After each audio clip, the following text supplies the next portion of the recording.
Hi, hello. Welcome back to our channel options master guide. எங்க இருக்கு இந்த 4 green colour lines? Okay. 4வது line மேல இருக்கு. 4 கிரீன் கலர் லைன்ஸ் நாம நேத்தைய மார்க்கெட் தொடங்குறதுக்கு முன்னாடி குடுத்திருந்த லெவல்ஸ். அந்த லெவல்ஸ் எப்படி வேலை செஞ்சிருக்கு? லெவல்ஸ தாண்டி நம்ம சொல்லியிருந்த விஷயங்கள் நடந்திருக்கா இல்லையா? அப்படின்றத பார்ப்போம். Market open price 24,152. இங்க ஓப்பன் பண்ணியிருக்காங்க. ஓப்பன் பண்ணி ஓப்பனுக்கும் ஹைக்கும் ஒரு 20 பாயிண்ட் தான் different. Back to the track அப்படின்ற மாதிரி திரும்பியும் கடந்த சில நாட்களாவே, சில வாரங்களாவே என்ன பண்றாங்களோ, அதே விஷயத்த பண்ணியாச்சு. ஓப்பனுக்கும் ஹைக்கும் சின்ன டிஃபரண்ட். அதுக்கடுத்து ஒரு ஃபால். இதுதான் இன்னைக்கும் நடந்திருக்கு. நேத்தும் நடந்திருக்கு. நம்ம என்ன சொல்லியிருந்தோம் அப்படின்னா, மார்க்கெட் 24,200 இந்த ஸ்ட்ரைக்குக்கு கீழ இருக்கிறதே கீழ போகக்கூடிய வாய்ப்பு. இந்த ஸ்ட்ரைக்குக்கு கீழேயும் பிரீமியம் சப்போர்ட்டும் கிடைக்கிற பட்சத்துல தொடர்ந்து கீழ போகக்கூடிய வாய்ப்பு அப்படின்றத தான் சொல்லியிருந்தோம். Market open price 24,152. ஸோ அந்த 200 அந்த ஸ்ட்ரைக் ரேஞ்சுக்கு கீழே தான் ஓப்பன் பண்ணியிருக்காங்க. ஓப்பன் பண்ணி ஓப்பனுக்கு மேலே பெருசாக சஸ்டெயின் ஆகலை. அவங்க நேராக வந்து சப்போர்ட் எடுத்த இடம் எக்ஸாக்டாக நம்மளோட S2. அங்கே ஒரு சப்போர்ட், திரும்ப ஒரு சின்ன கரெக்ஷன், அதுக்கு அடுத்தது பிரேக் பண்ணியாச்சு. திரும்ப நம்மளோட S2ல ஒரு சின்ன கரெக்ஷன், மேலே கீழே நல்ல ஒரு சைட்வேஸ் மூவ்மெண்ட் அப்படின்றது கிரியேட் ஆயிடுச்சு. இங்கே பார்த்தீங்க அப்படின்னா ஸ்பாட்டுக்கும் ஃபியூச்சருக்கும் இருக்கிற டிஃப்ரெண்ட் எந்த அளவு? ஃபியூச்சர் அப்படின்னா சிந்தட்டிக் ஃபியூச்சர்.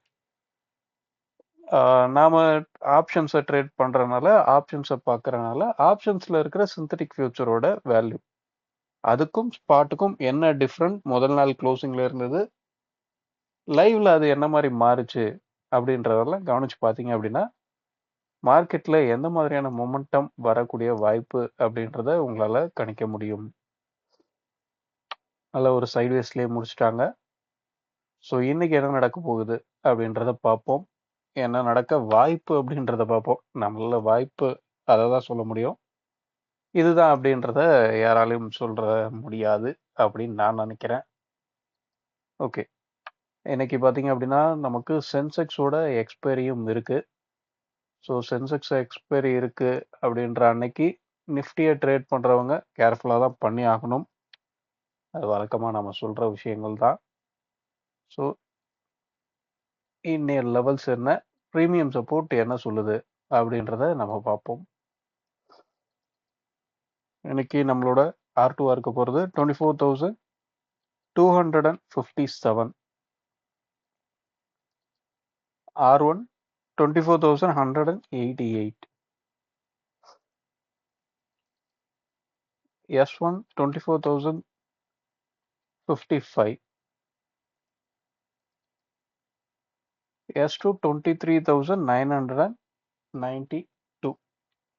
இதுதான் நம்ம இன்னைக்கு உண்டான லெவல்ஸாக எடுத்திருக்கோம்.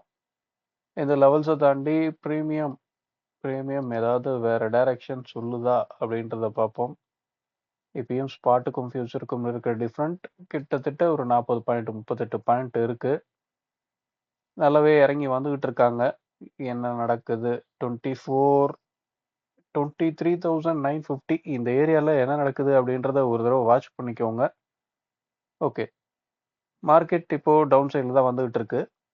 தொடர்ந்து இன்னும் கீழே போகணும் அப்படின்னா 24,100 இந்த ஸ்ட்ரைக்குக்கு கீழே இருக்கிறதே கீழே போகக்கூடிய வாய்ப்பு அப்படின்றத தான் நான் பார்க்குறேன். மார்க்கெட்டோட க்ளோசிங் ப்ரைஸ் 2478 தான் இருக்கு. நாம சொல்லியிருக்க இந்த ஸ்ட்ரைக்குக்கு கீழே தான் இருக்கு. ஸ்பாட்டுக்கும் ஃபியூச்சருக்கும் இருக்கிற டிஃப்ரெண்ட் 38 பாயிண்ட் இருக்கு. ஸோ ஓப்பன் எங்கே கிடைக்குது? ஓப்பன் இந்த 100க்கு கீழவே இருக்காங்களா அப்படின்றத வாட்ச் பண்ணிக்கோங்க. மேலே ஒரு ரிவர்சல் கொடுக்கணும் அப்படின்னா 24,150 இந்த ஏரியாவை சொல்லலாம். இதுக்கு மேலே இருந்து ப்ரீமியம் சப்போர்ட் அப்படின்றது கிடைக்கிற பட்சத்தில் ஒரு அப்சைட் மூவ்மெண்ட் அப்படின்றத எதிர்பார்க்கலாம். அப்சைட் மூவ்மெண்ட்டுக்கு அடுத்தடுத்த பேரிகேட்ஸ் இருக்க தான் செய்யுது. இருந்தாலும் ஒரு மொமெண்டம் கிடைக்கக்கூடிய வாய்ப்பு இந்த இடத்துல கிரியேட் ஆகும். ஸோ சென்செக்ஸோட எக்ஸ்பைரி இருக்கறனால நிஃப்டியை கவனமாக ட்ரேட் பண்ணுங்க. ஓகே. இன்னைக்கு நாம வீடியோ முடிச்சுப்போம். வீடியோ பிடிச்சிருந்தா லைக் பண்ணுங்க. ஆப்ஷன்ஸ் ட்ரேடிங் பண்றவங்க நண்பர்களுக்கு ஷேர் பண்ணுங்க. மீண்டும் அடுத்த ஒரு வீடியோ